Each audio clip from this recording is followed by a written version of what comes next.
Awami League BNP সব হারিয়ে doctor Mohammad ইউনূসের তত্ত্বাবধায়ক সরকারের একটি উপদেষ্টার পদ পাবার স্বপ্ন দেখেছিলেন গোলাম মাওলা রনি, যে কারণে মোহাম্মদ ইউনূসের নেতৃত্বে সরকার গঠন হবার পর এই সরকারের মেয়াদ নিয়ে রাজনৈতিক দলগুলোকে তাড়াহুড়ো না করবার আহ্বান জানান।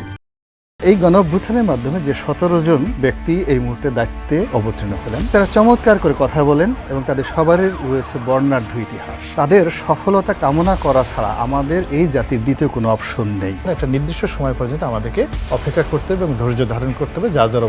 তবে ইউনূস সরকারের পক্ষেও তেলবাজি করে কোনো লাভ হয়নি।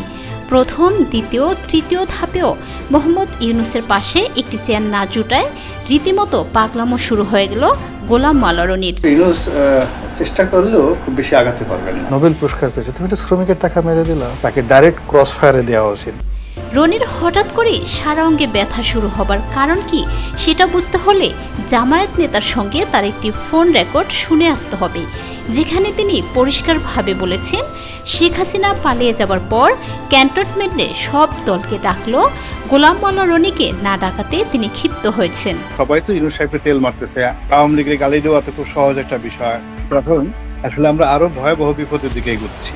এই যে চ্যাংরা পোলাপানরা যা কিছু করতেছে, আপনি যদি এইটার সাথে সাথে লাফান যে স্বাধীনতা পেয়ে গেছি, doctor Yunus he is in wrong, ভুল কাজ করতেছে। আপনি সেই ঘরের মধ্যে ঢুকবেন, ঢুকার আগে আপনি আমাদের সবার সাথে আলোচনা করে নেবেন না?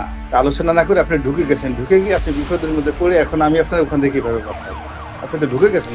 রনি ছাড়া সব দল ক্যান্টনমেন্টে মিটিং করাতে সব দলকে তিনি বদদোয়া দিয়েছেন। পীরে গোলাম মাওলা রনি জামায়াতের ওই নেতার সঙ্গে বলেছেন, যারা ক্যান্টনমেন্টে গিয়েছিল সবাইকে নাকি ভারতের রোশানলে পড়তে হবে। যারা গেছে তারা সবাই দুর্ভোগ পোহাবে। জামাত বর্ণ যারা, ইভেন আমাদের মির্জা ফখরুল সাহেব গেছেন, ওখানে খুব রং কাজ করছেন, খারাপ কাজ করেছে।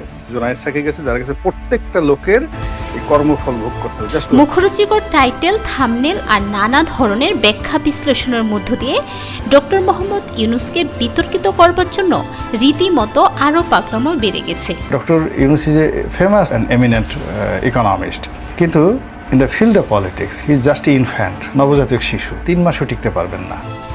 রনিকে যেহেতু জামায়াত, বিএনপি, ডক্টর মোহাম্মদ ইউনূস কেউ পাত্তা দিচ্ছে না, সে কারণে তিনি এখন আওয়ামী লীগের সাথে হাত মিলিয়ে সূক্ষ্ম ষড়যন্ত্রে লিপ্ত হয়েছেন।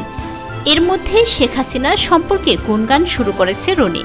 সামনে হয়তো আরও প্রকাশ্যে গুণগান শুরু হতে পারে।